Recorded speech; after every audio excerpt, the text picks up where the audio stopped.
Nom, d'avant. Prénom, Bonjour, c'est lui. Bah, Sophie, moi. Sophie. Profession, animatrice et influenceuse. Oui. Et oui, Sophie Davant n'est pas seulement l'animatrice star d'Affaires conclues. Avec plus de 150 000 followers sur Instagram, son magazine S comme Sophie, son émission sur M Radio, Sophie Davant est une marque multimédia. Compétences, machine à audience. 2 millions de téléspectateurs mardi devant Affaires conclues. L'émission où chacun vend ses objets dans un prime tout en costume. Alors moi, je me suis habillée en mécanicienne. Mes officiers sont avec moi. Au départ, personne n'y croyait. L'animatrice venait de perdre son émission de témoignage Toute une histoire. Et en 2019, finissait au programme son magazine du matin.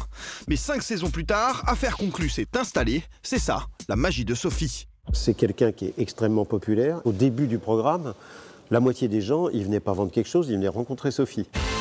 Expérience. Sa première télé date de 1987. Vous allez voir, elle est très mignonne. Miss Météo dans Télématin sur Antenne 2 face à un Roger Zabel très ancien monde. Voilà, mais c'est quand même plutôt mieux qu'hier. Je vous l'avais dit, hein? Depuis, Sophie Davant a fait la pluie et le beau temps sur France 2, dans des émissions de divertissement comme Fort Boyard ou le Téléthon depuis 1997. Point faible, il arrive à Sophie d'être maladroite.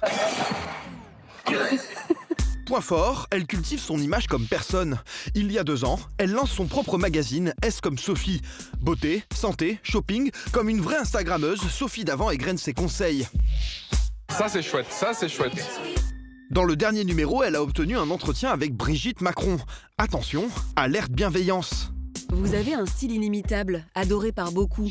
Comment est-il né ? Grâce au paparazzi, on sait tout de ses hobbies. Sophie fait du paddle, Sophie au resto, Sophie à la plage. L'animatrice s'est aussi communiquée sur sa vie privée. Je fais des kilomètres comme ça, souvent seule. J'adore ça. Depuis son passage la semaine dernière sur TF1, on sait même que son chien s'appelle Raoul.